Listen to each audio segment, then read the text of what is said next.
Hello, everyone, and welcome. I'm Mary Charlotte Grayson, Director of Events for the National Indian Gaming Association. Thank you so much for joining us today for our exciting and informative webcast series, Tribal Gaming and the New Normal, with co-hosts Victor Rocha and Jason Giles. Today's discussion will focus on the New Normal's year in review. Before we introduce the presenters, I would like to go over a few housekeeping items to keep in mind. All audience members are on listen-only mode, which means you are muted. We will be monitoring audience engagement on the dashboard and do encourage you to participate by using the question panel. There will be time for questions at the end of the presentation. We are recording this webinar and you will receive an email with a copy of the recording so that you may listen and refer back to it any time. This webinar, as well as others in our series, will also be made available on our website, IndianGamingTradeShow.com, under the Education tab in the coming week. Now, without further delay, let me introduce Victor, Conference Chairman with the National Indian Gaming Association and editor of Pachanga.net, and Jason Giles, our Executive Director. Victor, take it away. Thank you, MC. Good afternoon, everyone. Good afternoon, Jason. How are you doing? Good. Good.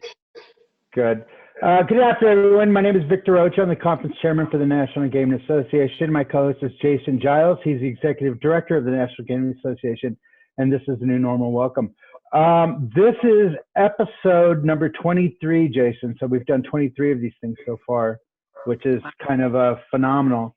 In today's conversation, you know what? I thought this would make this one a little different. You know, normally in our life, once Thanksgiving's over, you know, our cycle of life begins. You know, we slow down a little bit. We're trying to not go on the road and try to be home. And for the first time, we really are home. And, you know, we don't know when we're going to get back on the road again, but it's a little off, you know what I mean? But here we are. So what I'd like to do in this one is talk about, you know, a review in a year in review. And, you know, this isn't going to take, it's not a big mystery what the number one issue is going to be. Obviously, it's going to be the pandemic. But Jason, you know, I think we need to go back to where we were a year ago. You know, we were planning our conferences. We, around this time, there was a little noise in Wuhan, China about this flu, this bird flu. The last time we heard from them, they had a bird flu. They had another one. And yet, you know, they've never come across the pond. You know, you hear about that. But, you know, this one was a little different. You know, I remember when we were in London, even before we took off to go to ICE in London and stuff, we were talking about this. So, you know, a lot has changed in a year, hasn't it, my friend? And Jason lost his voice. No, I'm here. Can you hear me? There you are. Yeah, there you are. We got you. Yeah, I said a lot has changed in the last year.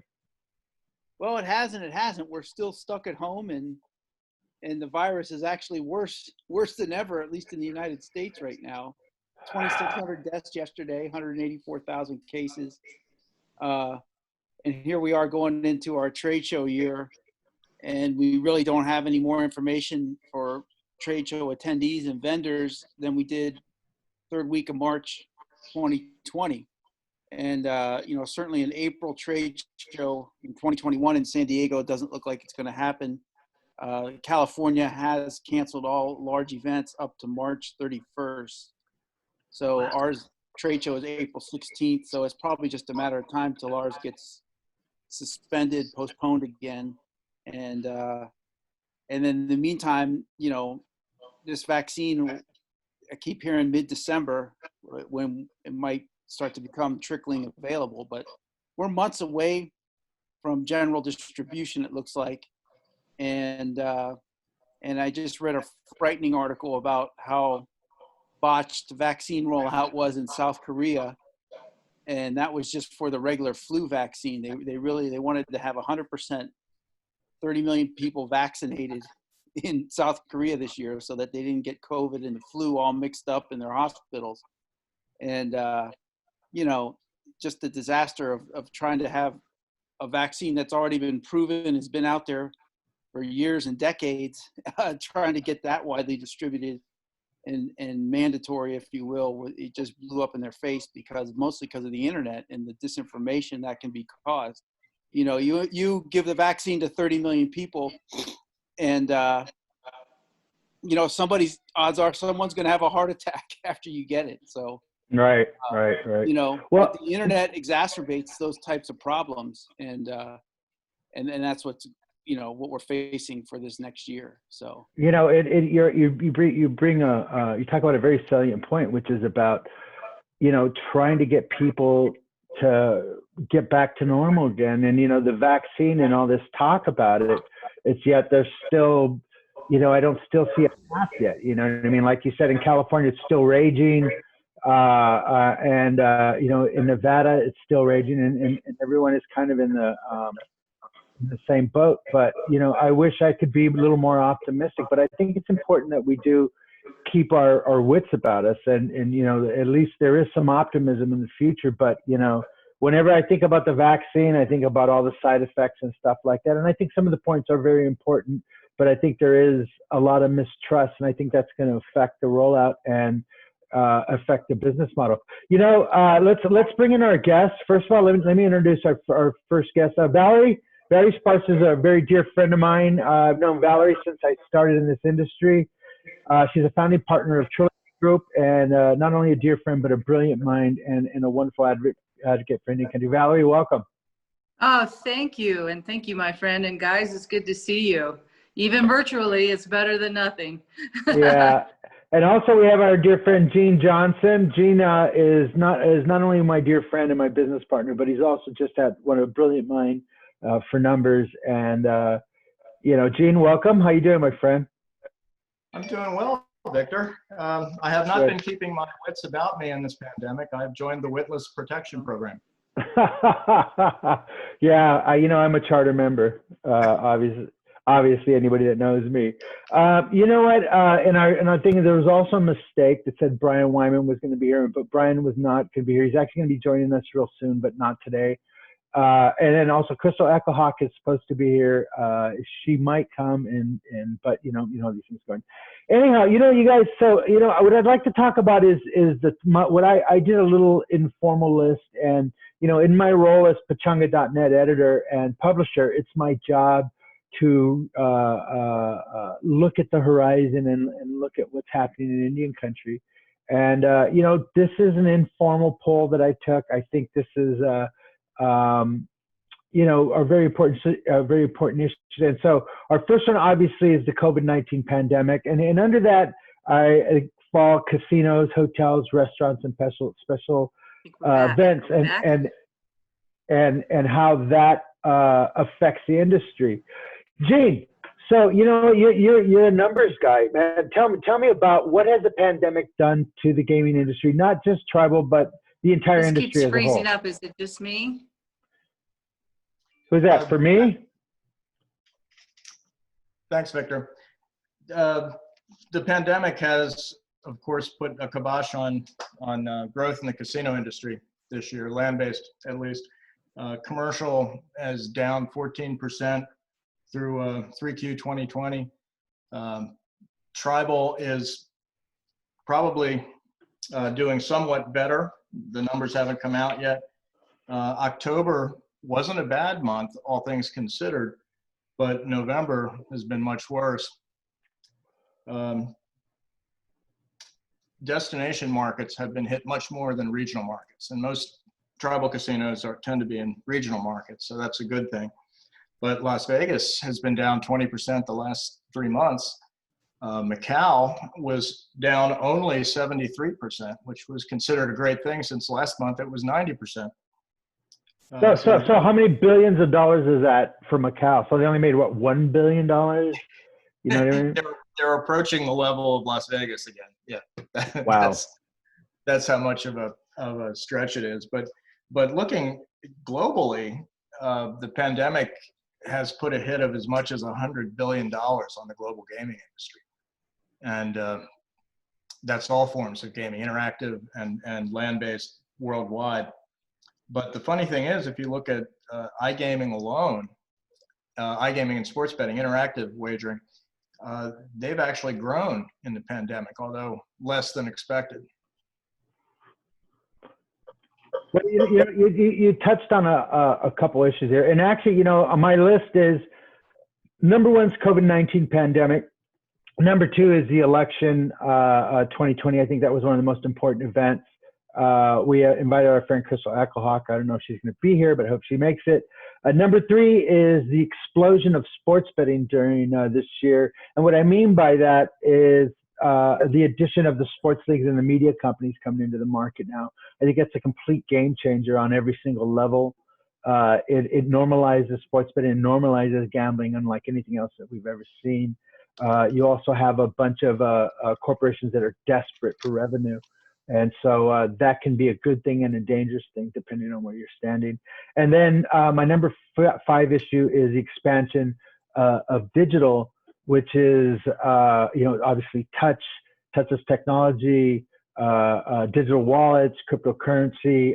Yesterday in Macau, or I should say this morning or last night, they made an announcement that they're going to be going with a cryptocurrency that is specific to Macau, and that was just announced last night. And I think that's a real big move, and that's going to resonate later on down the road.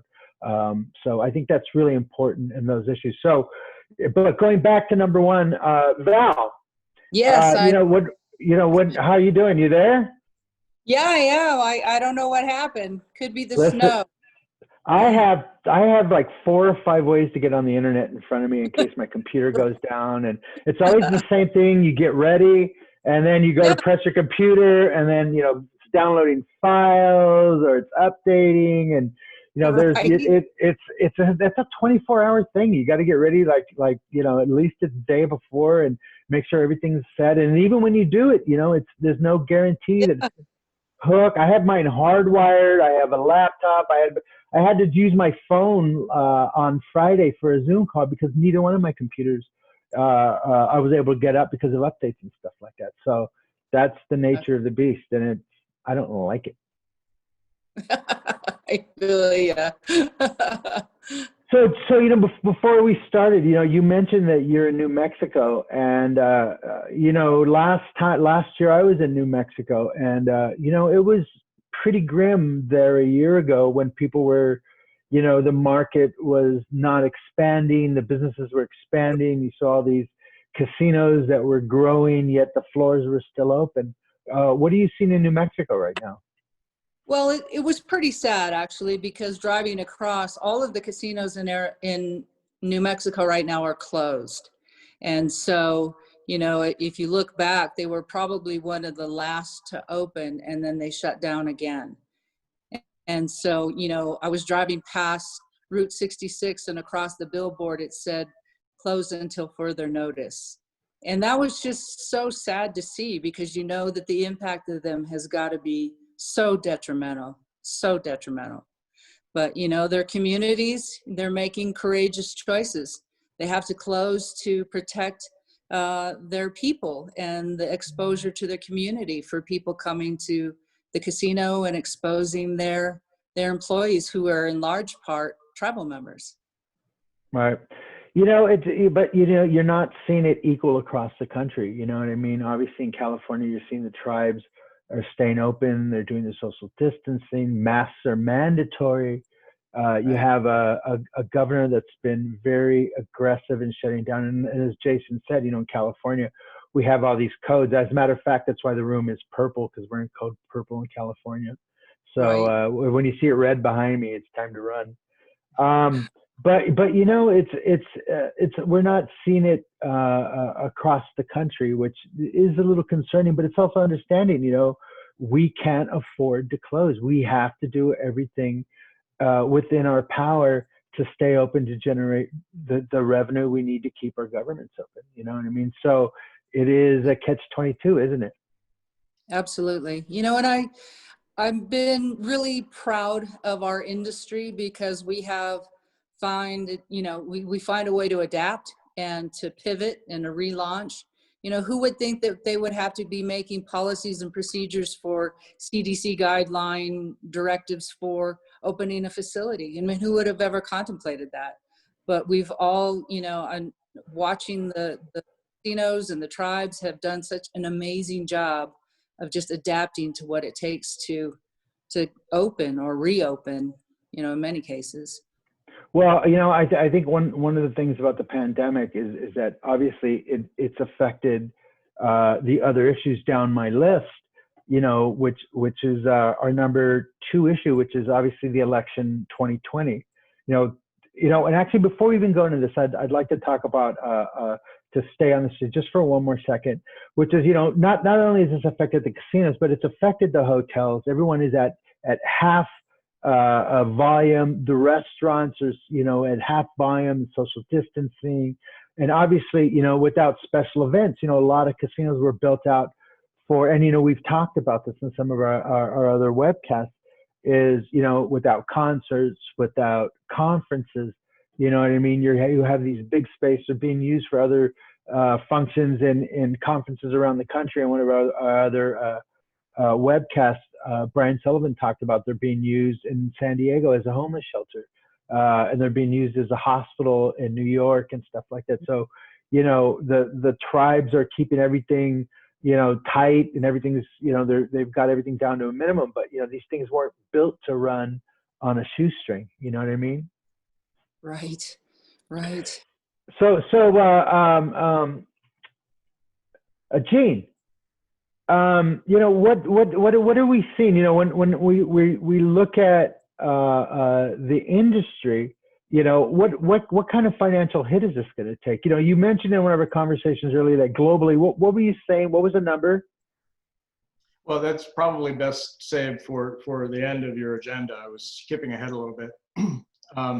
I can tell you that as of yesterday, there were 110 casinos that were closed, according to the AGA. And I think on your pachanga.net, you had a couple more today. But about 12% of the tribal casinos are closed, and about 8% of the commercial casinos are closed. So you can either attribute that to the tribal casinos being more in the rural infected areas, or that the tribal councils care a lot more about their employees and their local people to close rather than stay open. Right. Well, that's some of the conversations that I've heard. You look at Michigan, and you have tribes like Bay Mills, which said, we're going to close, and then you had other casinos that said, listen, we've done a really good job of keeping our employees and our customers safe, and we want to go forward. So we're going to stay open. We'll still keeping the strict standards and stuff like that. So to answer your question, though, it's about a 30% hit on revenue. At least that's what we're seeing in markets like New Jersey. Maybe 20% of revenue in Vegas, but it's taking a higher toll on the revenue. Yeah. So again, and globally, is this, we're talking straight across the board, globally too. We're talking, Germany, yes, and the rest of Europe and stuff like that. So Britain closed their casinos last week. Well, Gene, you've been around and you've seen downturns in the casino industry before. You're trying to tell me I'm old, Jason? I mean, think about it. Indian country really hasn't seen the type of downturn we're seeing for this year collectively. And as Victor says, it's spread out differently, depending on what state you're in and the level of interest your governor has in keeping people alive, I guess. But, how do we come back from this? Because again, this is novel for Indian country, but I know in the 80s, Vegas had a really bad time where they were shuttering hotel floors because there just wasn't any people coming. And then there was a bad time in the 90s, obviously. It seems like anytime there was even a slight recession, it impacts Vegas and New Jersey as well, exponentially worse than even a mild recession, because it's all disposable income that's going out the door. How did they bounce back from something like this? Because this is really a demand thing. It's about getting demand back. What's one of the things that they did? Well, if you look at history, whenever there's been a plague, going back, to the great pandemics of the past, eventually society recovers, and I expect that eventually people will gather again without masks. you know, if there's a workable vaccine. But basically, what they have to do is to safeguard their assets and, you know, continue to look towards the future. This will pass. And, you know, just like if you're running a small restaurant, you probably exhausted the cushion that you had to get you through June. And now you're looking at more shutdowns. It's going to be very difficult. Victor had guests on from Class Robinson that really laid out how difficult that could be. I believe it was a 1/3 drop in revenue and a recovery not until 2023. So yeah, it's going to be a long road, but there are, you know, some signs of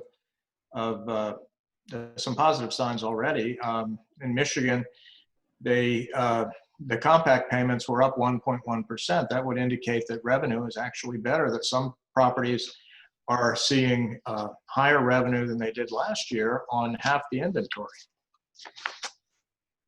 So I think we have to look for the long view that this will pass, and you know, try to ameliorate the situation and combat the immediate effects as best they can.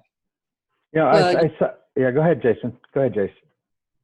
Well, I was just going to say, and you're also balancing the difference Val. between gaming revenue and revenue that's derived from F&B or a hotel. You know, so their gaming floors have actually done, in some cases, way better than they anticipated. But, you know, F&B is closed. Hotels are at half capacity. There's no entertainment. And, you know, they're having to readjust and think about, what do we do moving forward?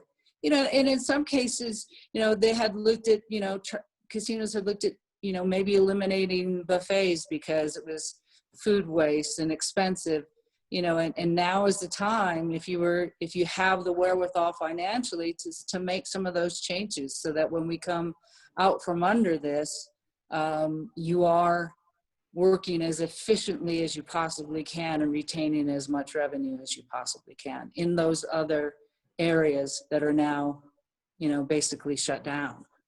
I've always said that, you know, in 2008, you know, it was the housing collapse and the economic malaise that we had in 2008 was really important to tribal gaming, because it forced the tribes to be more entrepreneurship and more, you know, they had to tighten their ship up and run them better. What effects do you think the pandemic will have on the industry, Val?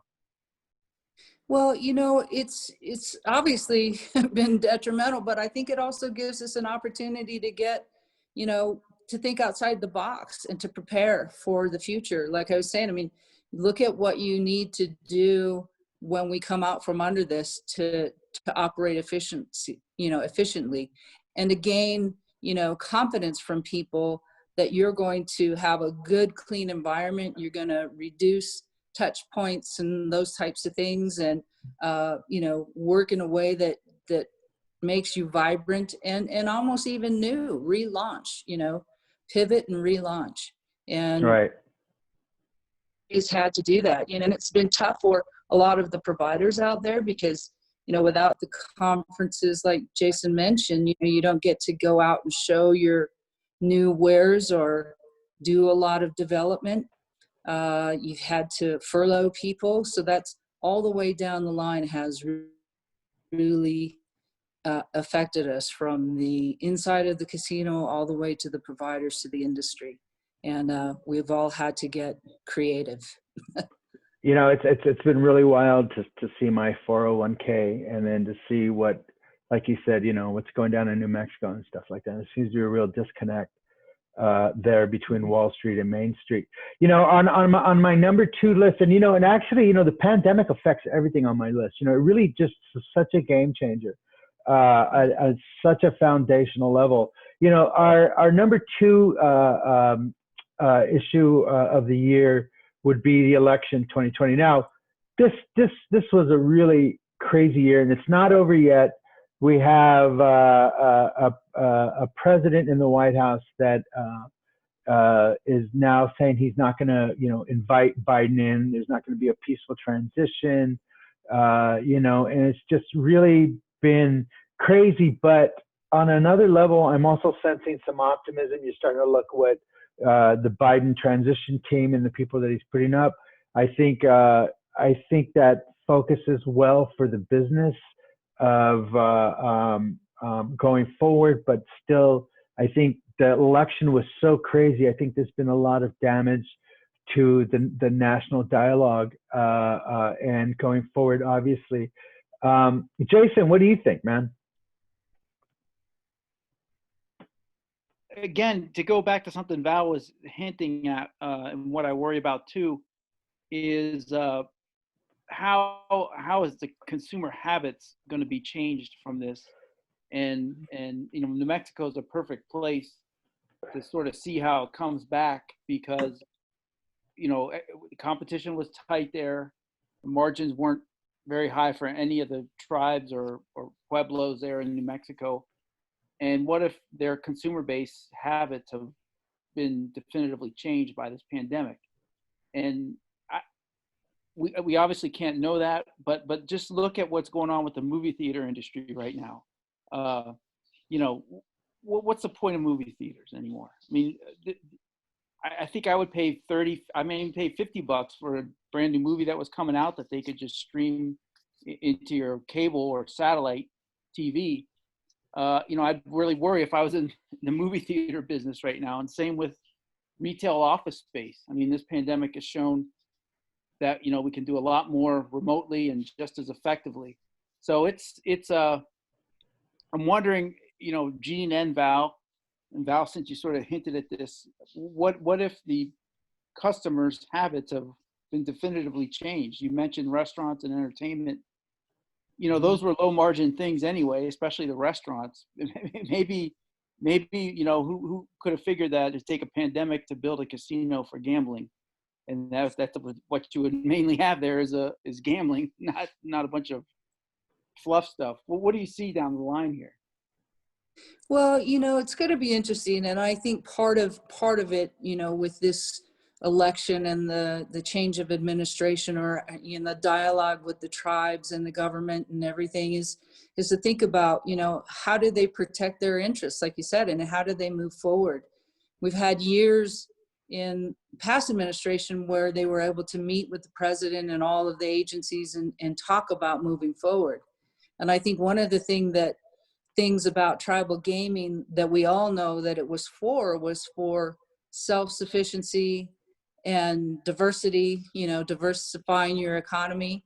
And if anything showed us, during this pandemic and the loss of our casino businesses, is that being diversified was a major important aspect for tribes.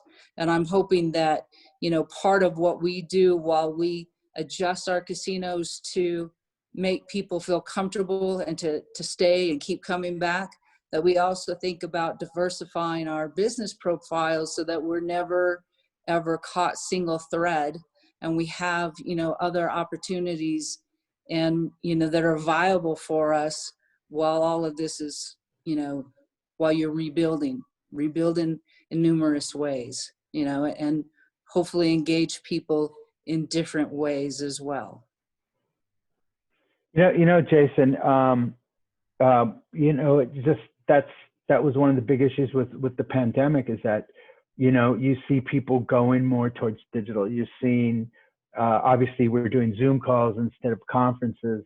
But, this stuff is here to stay, man, at least for the foreseeable future. I am concerned about tribes. I am concerned about their ability to be sustainable in the future. And that's why we're having these conversations too, so we can help people figure this out. But it's without that revenue coming in, the tribes, the diversification. I mean, the pandemic shook everything up. What are you diversifying in? Everything is shut down. Unless you were in the PPP business, everything was shut down. So it's a reality call, a wake up call, I think, for everyone in Indian country. And I think hopefully we can take some lessons. Once we survive it, the lessons that we'll take for this will make us stronger for the future. And especially, I think the younger people that are coming up right behind us, I think this is very important for them too. Listen, Jason, we're not going to be around, much longer, brother. We got these young people coming up behind us, nipping at our heels and stuff. So, I think they're when they get to this point where we are, hopefully, we have laid a more solid foundation for them. So I hope that's the positive thing to come out of this pandemic, is that we are diversified, our businesses are stronger. We were drunk on expansion. You know what I mean? One of the biggest, and actually, Jason, what's funny is that when we started this program, one of the first issues that I had, and Gene can confirm this, the first issue I wanted to talk about was consumer behavior. I wanted to talk about how it's been changed and how people are changing, because it was fascinating to me to watch it in real time. People walking around, and people standing 6 feet apart, and then wearing masks, and then 6 feet apart with masks, and then shopping, and everyone adapting, and still, that's consumer behavior has been very important to me, and that'll be an issue we'll be covering here real soon. We'll bring in our friend Mike Mechka and stuff like that to talk about that stuff. But Jason, the election 2020 also is another thing that has changed everything. I was really impressed with Indian country. To get out to vote was very impressive. You look at what happened in Arizona. The tribes are given credit for flipping the vote from Arizona from red to blue or purple. And I think that was really important. I think in New Mexico, the tribes came out. And if you look at elsewhere in South Dakota, North Dakota, the vote was higher than normal. So, the pandemic has changed everything. It's changed our world as we know it. Now, our second issue is the explosion of sports betting. And what I mean by this is not, obviously sports betting is since PASO was repealed, has been growing and exponentially and monthly. But, one of the things that the pandemic did was that it really forced the sports leagues and the media companies off the sidelines and back onto the field, pardon to use the sports analogy. But, it's really been a game changer when you have Fox News now actively changing their name to Fox Bet and all this stuff too. Val, what do you see? What does this mean for Indian country? Hey, I think it's really exciting, myself personally. And there's, there's the good and the bad. So, there's a good opportunity to bring in a new offering, which hopefully brings lift to across the property, to have the lift across the property, which, everybody's going to desperately need right now. But I think on the other side of it, to be cautious of, states are looking at, deficits, big deficits in their budgets. And every time states have deficits, they start looking at expansion of gaming. And expansion of gaming is always, something that the tribes have to be very careful about, because, where you have exclusivity, there's going to be challenges. And now we have so many more stakeholders at the table with sports betting. You have the stadium venues, you have leagues, you have, in addition to racetracks and card rooms and everything else. So we have to be very mindful of our piece of this pie and our approach, but also, take advantage of, the opportunity, if you have the capacity to do it, to drive additional revenues. Well, you bring up a really good point, because, if you look at, obviously we've had Chairman Newland from Bay Mills, and you look at what's going on in Michigan, and now they're talking about, online gaming and sports betting, and it's been very well received by the tribes in Michigan. And I think on December 14th here in California, you're going to see the tribes, that's going to be the deadline for the signatures for the referendum, sports betting referendum in 2020. So I expect for the signatures to be turned in any day now. I think they have 2 weeks, less than 2 weeks now. So that's going to be the big talking issue in a couple weeks, will be sports betting in California. And what does that mean? But I think, it drives home the point that, you know, the digital aspect of sports betting, and that's what the media companies and that's what the sports leagues are pushing, are the apps, you know, are the gambling aspect of it. And still that leaves the tribes at a disadvantage, especially when you start talking about mobile and stuff like that. Jason, what do you think is going to happen for the tribes? Yeah, I mean, well, first thing that has to happen is something at the federal level to clear up a lot of this, what's happening with sports betting and online gambling in different jurisdictions, and how tribes can take advantage of this, you know, from where they're at. You know, the federal laws at this point have got to be cleaned up, and hopefully they're going to take a hard look at that into next year. We're trying to get them to do it now, but obviously with the Georgia election on January 5th, it just doesn't look like they're going to do anything of substance before they adjourn for the year, which is devastating. And I don't know, Gene, I mean, you look at some of the numbers out there in terms of eviction wait lists and all kinds of unemployment issues that, you know, the unemployment, the federal unemployment benefits, you know, that was $600 a week, and that's all gone away. It's been gone away now for more than a few weeks, and you're starting to see the impacts of that. People can't pay their bills. So, you know, again, we're still in that mode right now of how do we make it to the end of March? And I think a lot of tribal governments are in that mode too. And we're trying to get them some of that state and local relief in a new CARES Act relief funding, but just based on the comments today from Mitch McConnell, it doesn't sound like they're even going to try to take up any kind of COVID relief package before they leave. And whether they could even get like the defense bill done, and the president signed it because of the Confederate monument issue and renaming bases that have Confederate names. You know, that's what we're worrying about now instead of coronavirus relief. Actually, Trump tweeted last night that he wants to take out the protections for Facebook and Twitter and stuff like that. Yeah, and now he's changed that. Yeah, so I mean, now he wants to take on something as deep and broad as that in you know, one fell swoop.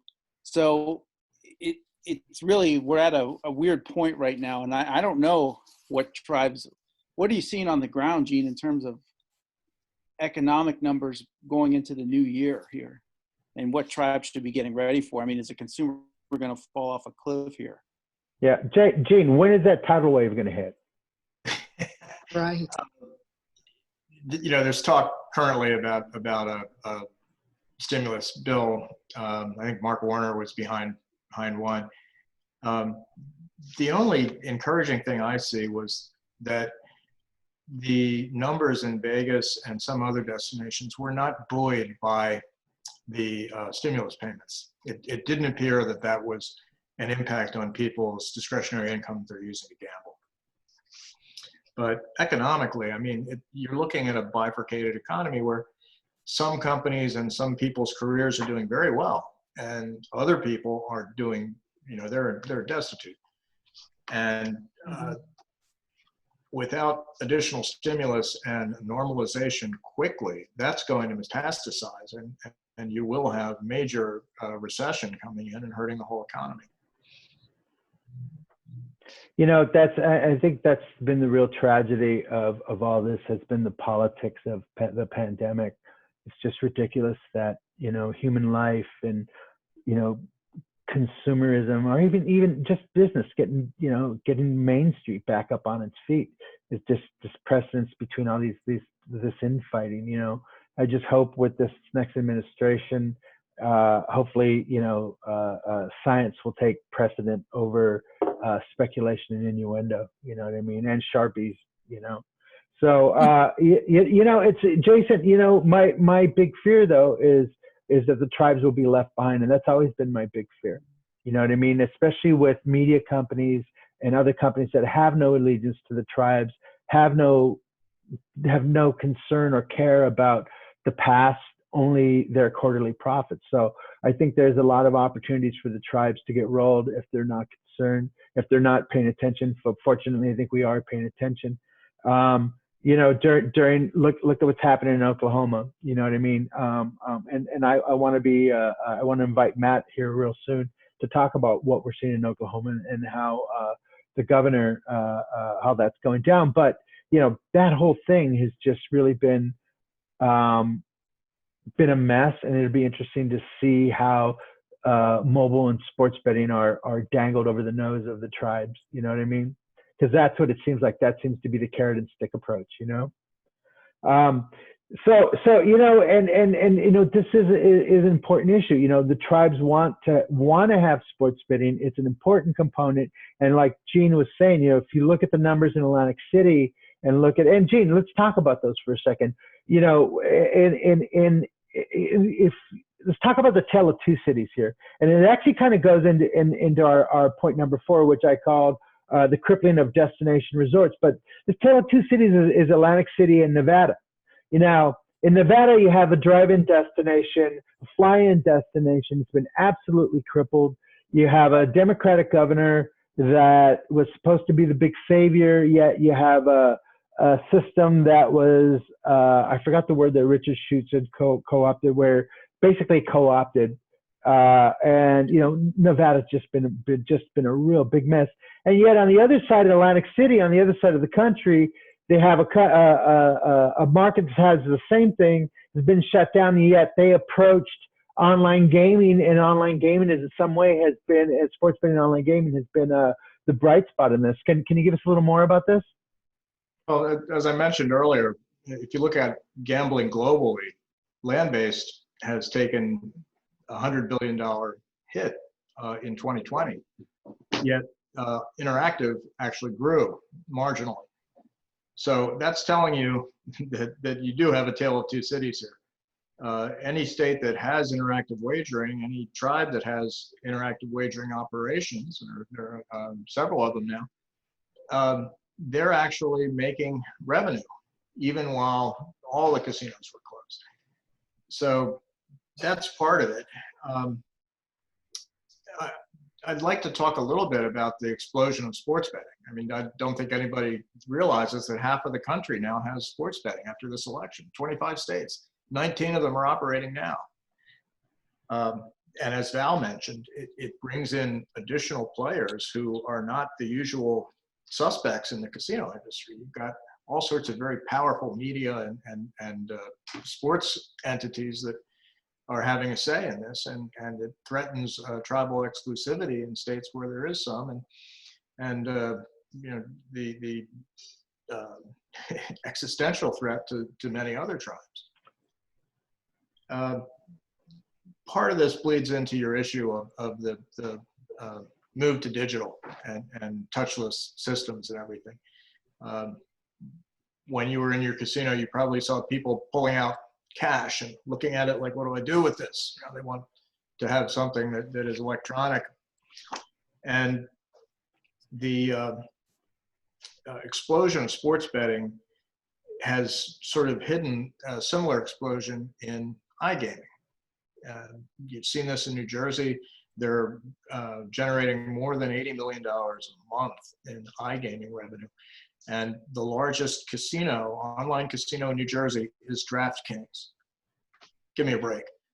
Right. So there's a lot of change going on in the industry that Indian country has to adapt to and take part in, or face being left behind. And as Jason mentioned, there are issues that have to be ironed out at the federal level. But ideally, this would be an additional way to diversify the gaming product and to enjoy the economic benefits of the shift to digital.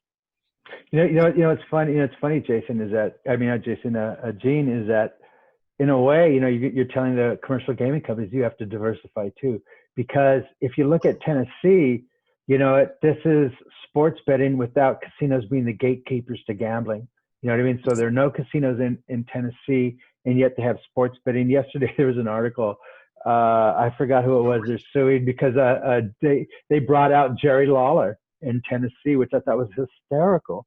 You know what I mean? Where they're going to be a Boss Hogg and the Dukes of Hazzard because it's in Tennessee. You know what I mean? So it's just kind of. But the issue, the serious issue here is that the gaming gatekeepers are now being pushed aside. And I think that's the real issue here. You know what I mean? And that's because of the pandemic. You know, it's just exacerbated everything. And so I think it's important that, you know, we as Native Americans and in the tribal industry make sure that we're not pushed aside, and that, you know, that's what you're seeing in California. The tribes understand that they have exclusivity and they are the gatekeepers for gaming, and they will not give up that role. They will not give that up role whatsoever. And that's the hill they will die on. You know, I hate to use those analogies and stuff like that, but that's very true about. So, you know, you're seeing that in California. I think that's going to be the push. I think, you know, mobile is what the industry needs. And I'm talking not tribal gaming, I'm talking about commercial. And so I sometimes think the needs are at odds between the tribes and commercial. And I think that's very important. That the tribes have their voices there. Jason, what do you think going forward? I think it's important that NIGA and the AGA are working together also on this issue, don't you? Well, I mean, there has been a divergence of interests, and it always comes out in sort of when there's a recession or some kind of economic hit. You know, it always comes back to Indian gaming funds critical infrastructure services on the reservation. You know, commercial gaming can't say the same thing. So, so when we're, you know, trying to line up and get our smaller casinos, the ones in Dakotas and other places, the ones that really aren't profitable, but they're there to provide jobs and everything, we're trying to get them relief. You know, they get lumped in with Harrah's or whatever strip casino. And it's just not the same. You know, we're trying to have our tribal government survive. We're trying to keep the tribal police force employed, all those critical infrastructure needs.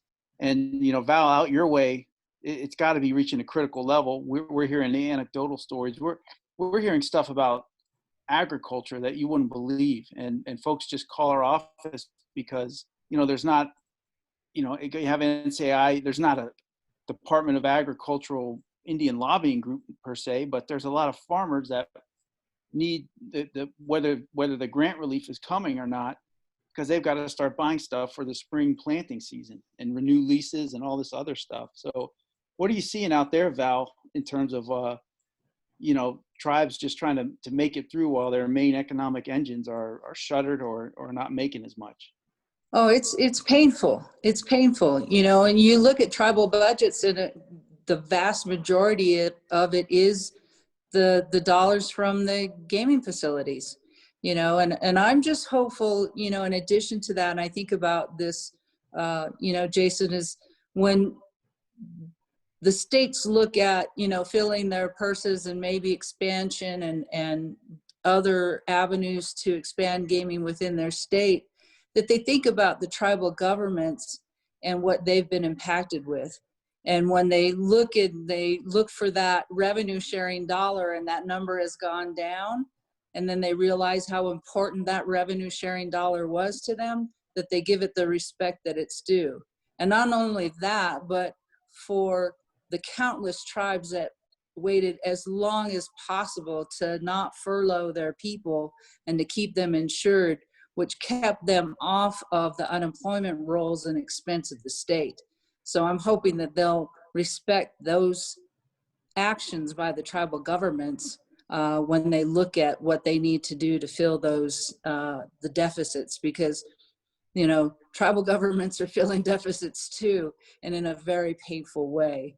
And they don't have a tax base like everyone else does, and they're trying to still accommodate all the services that they need to and protect what they have and protect against expansion that could drastically hurt their economy even further.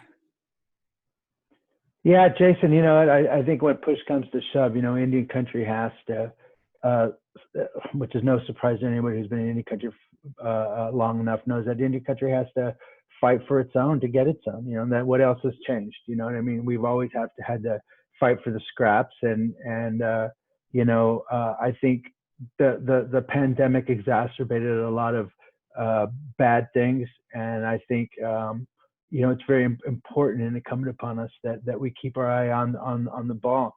You know what I mean? We can't afford to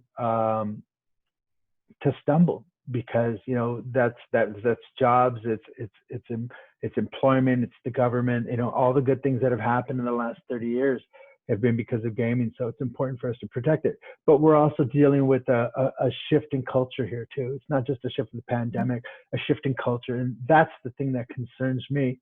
I think the one thing that's important though is that Indian country has an important story, an important narrative.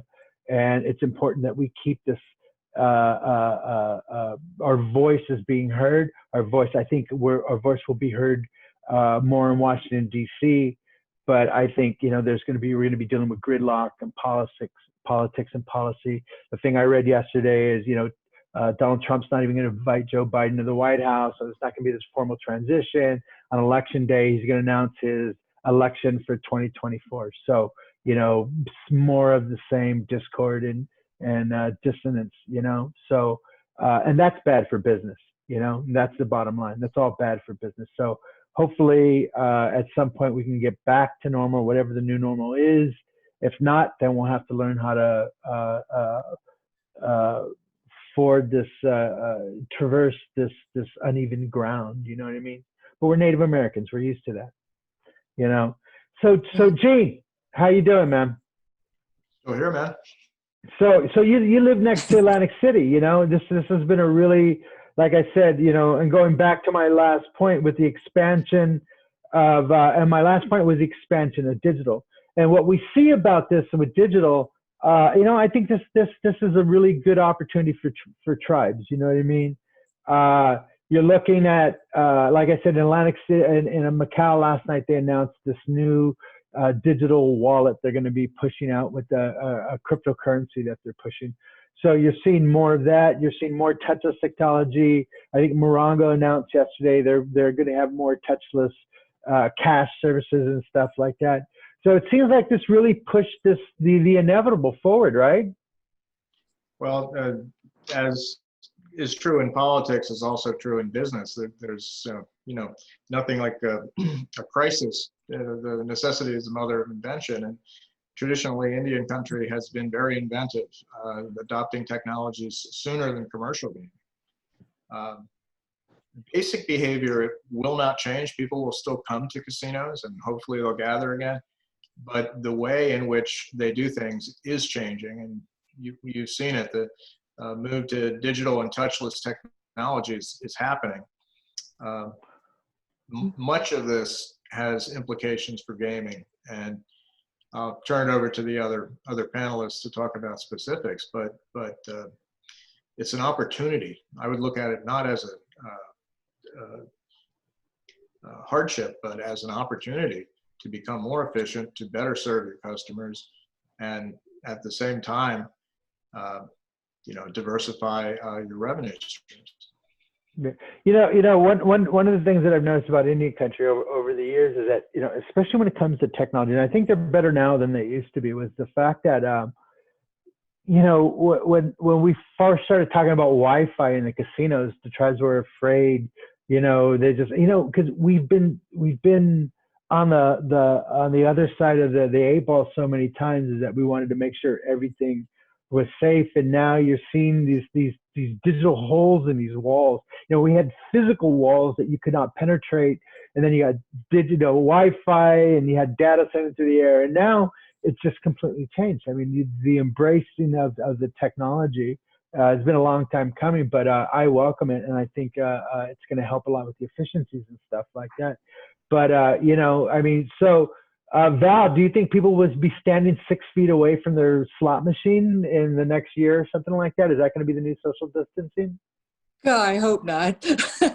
Throwing coins at the machine like it's a midway, or like don't hit the carny.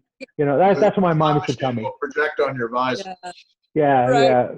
yeah. Well, Victor, quit throwing coins at the carny. That's what my mom used to say.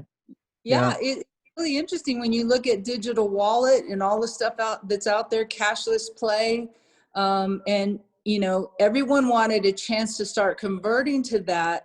And there was some you know, a little bit of a hesitation maybe on some folks' point, worried that if you put you know, card access on a slot machine, you have to be careful because you have to think about problem gambling aspects and what does that mean? You know, and we have to keep balancing that with our advances at the same time to also include, you know, measures for that. But, you know, it's part of what is going to hopefully make people comfortable moving forward is the less touch points, you know, and to have that digital aspect of it, you know. And the biggest point to me is that we have to keep our user interface moving along, that the people are moving along with it, right? So that we don't move technology beyond our consumer and they're not comfortable. So there's always that balance of making sure that whatever we're converting to, that people are used to it and they're going to, and then, you know, you just can keep converting moving forward. You know, we've done so many things through technology that initially people thought, oh, no way people are going to get used to this. And it's everywhere. You know, I have a grandson that uses an iPad and like it's nothing, you know, and, you know, years before that, you know, I still can't play those games, but he can, you know, but people adapt and they get used to it. And I think when you add in the concerns for touch points and all of that, it's part of what we just have to do to keep evolving.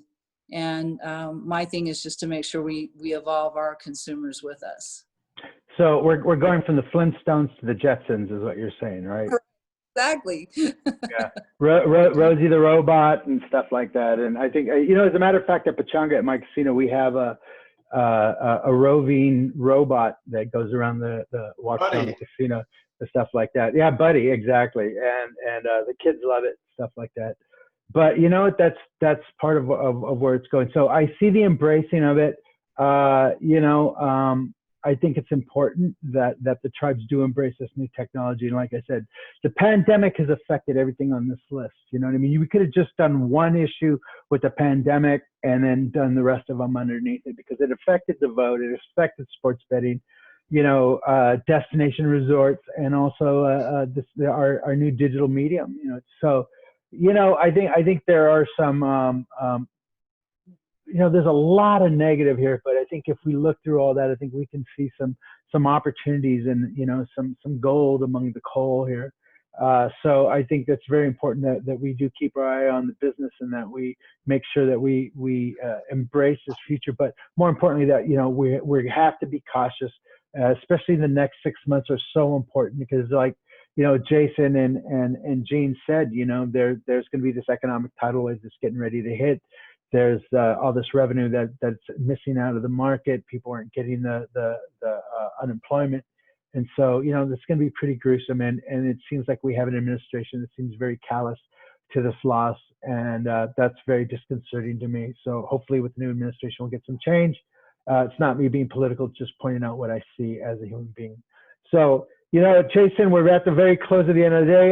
You know, before I go, Val, would you like to wrap up and say a couple things say some words to our audience? Maybe you can bring them out of this funk I just put them in. You know what I mean? Maybe some.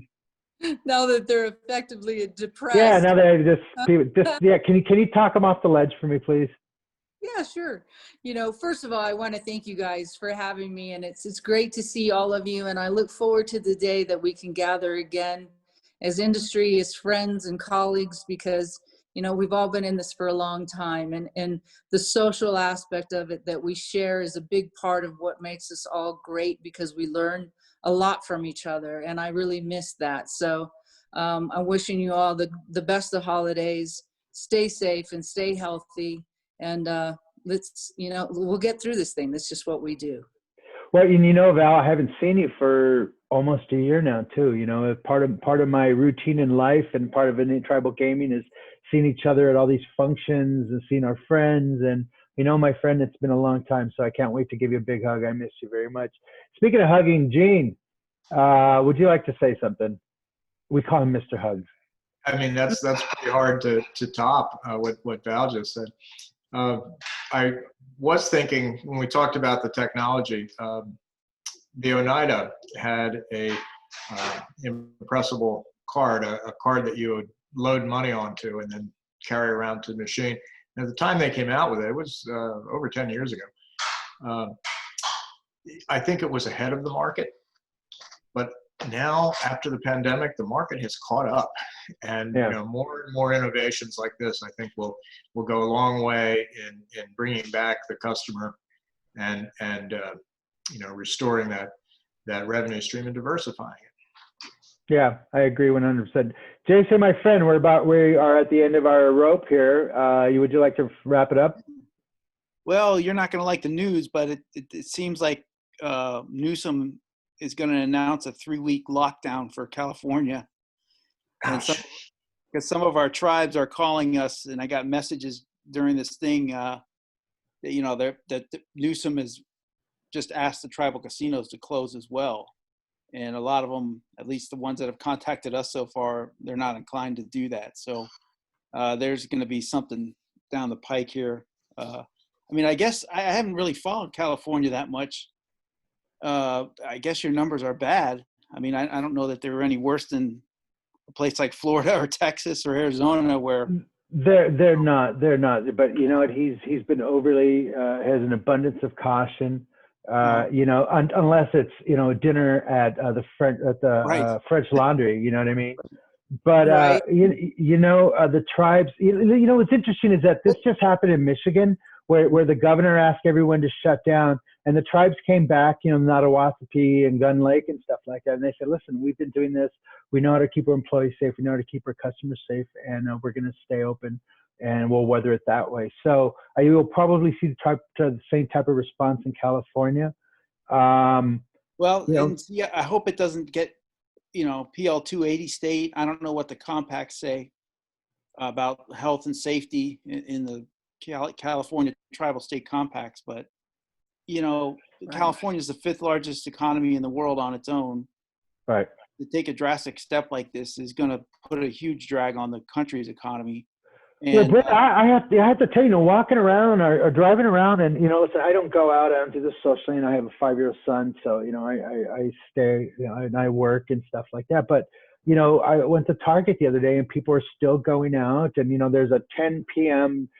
Curfew, and you know, before at 9:45, it feels like a normal day, you know, for normal evening and stuff like that. So, you know, we'll see how that goes. I've been sitting here for the last hour, so I haven't heard that yet. Yeah. But you know, I'll be jumping on it on pachanga.net real soon. You can guarantee that. So, wow, you know what, Jason? I appreciate that information, and I think that's very important.